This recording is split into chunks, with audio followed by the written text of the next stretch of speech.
Hi, everyone. We're back for another installment of conversations with candidates, trying to bring the campaigns to you in this time of isolation. It is a unique time, as we all know, and it's an uncharted territory for candidates and campaigns as well. So we wanted to create an opportunity for you to meet some of those candidates, perhaps candidates in races that you weren't necessarily paying attention to day in and day out, and maybe put that on your radar here in 2020 as we contemplate the Democratic primary, which at the moment is still scheduled for April 28th here in Pennsylvania. Although I know the legislature and the governor's office is talking about postponing that. Today we're talking to Christina Hartman. Christina is a candidate for Auditor General. She is engaged in a 6-person Democratic primary, seeking the nomination of the Democratic Party to follow in the footsteps of Eugene DePasquale, who is moving on to run for Congress in the 10th Congressional District. Running for Congress is something that Christina Hartman knows a little bit about.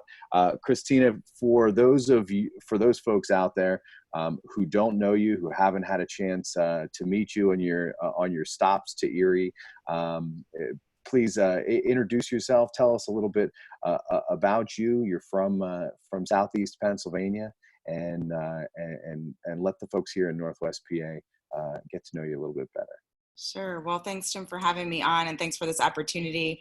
I'm excited to make sure that folks are getting to hear directly from candidates, which is always great. And if you're at home and bored, this is probably not a terrible way to spend a few minutes. So I'm Christina Hartman, as you said, and I am from Lancaster, so South Central Pennsylvania, and a really hopping place these days for Democratic votes. We're the fastest growing Democratic demographic in the state, so that's exciting. And not always the sort of Amish picture that everybody has of us from the past. We've been changing a lot over the past few years. So, and I spent the better part of my 20-year career working with folks around the world to do elections work and community organizing. But as part of that work, I was always managing federally funded programs. So that meant your taxpayer dollars and mine that I was responsible for spending efficiently and effectively. And then, of course, the U.S. government would come in and audit me and my organizations and make sure that we were using that money in the best way possible. So I've got that technical auditing experience. But more importantly, Jim, as I'm sure you and your viewers know, this is really a leadership and management position. So Eugene DePasquale currently manages about $38 million with many offices around the state of Pennsylvania, including one in Erie, I believe, and many very large staff. And so I used to manage a $44 million program with many offices around the world and also a large staff. So it's very analogous to the leadership and management experience that I've had in my career. And as we can see in this particular moment of coronavirus, how important public leadership is. And so no matter the position, even if it's one such as Auditor General, which is generally not at the top of people's radar, obviously Congress is sexy, and we can talk about that in a minute, but it's an important position, and having that real leadership and folks that know how to lead large teams and know how to manage in a crisis is a really important skill set, and definitely something that I bring to the table. Especially thanks to my work overseas in some of the world's most difficult dictatorships. And then lastly, as you alluded to, I ran for Congress. I think it's important to have political experience for this job because, as you know, we can't actually do the job until we get elected. And I'm actually the only candidate in this race that's run in a competitive general election and with Trump at the top of the ticket, and who moved the needle in a very Republican area in a year that was terrible for Democrats. So in 2016, here in the old Lancaster, Chester, and Berks County seat, we actually reduced the Republican margin by 5 points. We raised $1.25 million in a place where no one thought it was possible, because, as I'm sure you know, Lancaster is known for the Amish, not for its Democrats. And so I think that's the kind of experience we're going to need in November. I think we're in a situation where Pennsylvania is, again, as you know, is the most important state in the union right now in terms of votes and electoral college votes. We need to win Pennsylvania in order to flip the White House. And so I think having a candidate like me who's actually won over independents and moderate Republicans before, who's from the fastest growing part of the state for Democratic votes, and who has that experience with running with Trump at the top of the ticket is all key, in addition to, I think, getting a woman elected statewide. So. Well, let's talk a little bit about that. Running a statewide race is a difficult proposition, and it's a different strategy, obviously, than running a congressional race.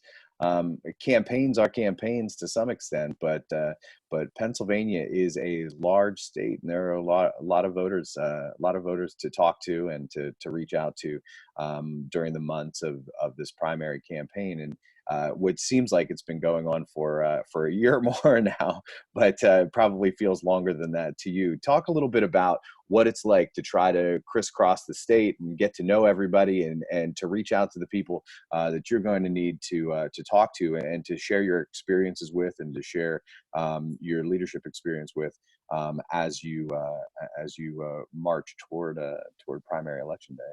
Yeah, well, we've already been to 45 of our 67 counties, so we put a good chunk of, we got to reach out to a chunk of voters both in the fall and through the winter, and are now reaching out, of course, now that we're quarantined, we have to take a slightly different approach. So to make up for those additional counties that we weren't able to get to, calling through Democratic committee lists and things like that to make sure folks have heard from me.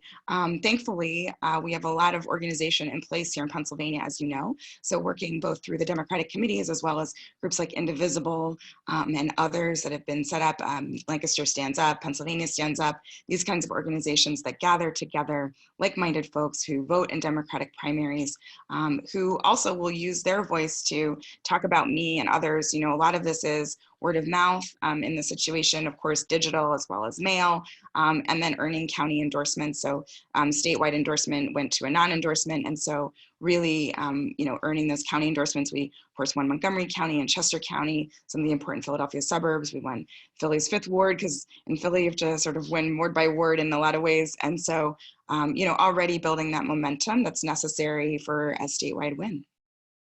Talk to me a little bit about the job of Auditor General, particularly in a moment like this. I mean, we're hearing a lot about the state and various agencies and how they're stepping in to help. What is the role of the Auditor General, not just in a time like this, but in particular at a moment like this that is so important to Pennsylvanians? So I'll start with sort of just the job generally, and then I'll get to sort of how it impacts today in a crisis situation like this. So the job is really to audit any place where state money goes. So as you know, our taxes get collected at the state level as well as local and federal, but at the state level, and then anywhere that money gets distributed, the Auditor General gets to follow it. So whether that's a nonprofit that runs a domestic violence shelter that gets money from the state, whether that's the Department of Environmental Protection that's run by the state itself, or whether that's a private contractor that's building the IT system for, let's say, the Department of State's new election program or something like this, right? Anywhere that money goes, I can follow it and audit it. And then the audits bring to light a number of things. And of course, some of those things are good and some of those things are bad. Let's say negative, not following procedures and different things. And we can shine a bright light on the things that are going well or poorly. And then of course, those recommendations would just sit on the shelf if I didn't have relationships with folks in Harrisburg and across the state to make sure that they actually get sort of put into place, that those recommendations get used. And so it's not about me implementing the recommendations as much as it is having the influence and the relationships with folks from school board all the way up to the governor's office to make sure that those recommendations get implemented. So the other way I like to frame it is that, and this is where it comes into play right now. So as you said, the government, state government, as well as legislators are currently figuring out how they're going to allocate money or spend money from the state's coffers to address the coronavirus issue. And so what we can do, we're on the back end of things. So the legislators are on the front end of things, deciding how this money will be spent and making the laws or making the changes, as well as the governor. And then as that money gets spent, again, we're on the back end looking to make sure that that was actually done correctly, and then holding government accountable for if it was or if it wasn't. How does somebody really leave their mark on the office of Auditor General? It seems like one of those offices that people don't hear a lot about until there's maybe a major crisis or something on the horizon, or major moves in state government. So how does an individual come in a first term and try to make their mark on that office? Well, I think, Eugene DePasquale has done a great job at this. He's really used the office and elevated the office in a different way to those who've held it in the past.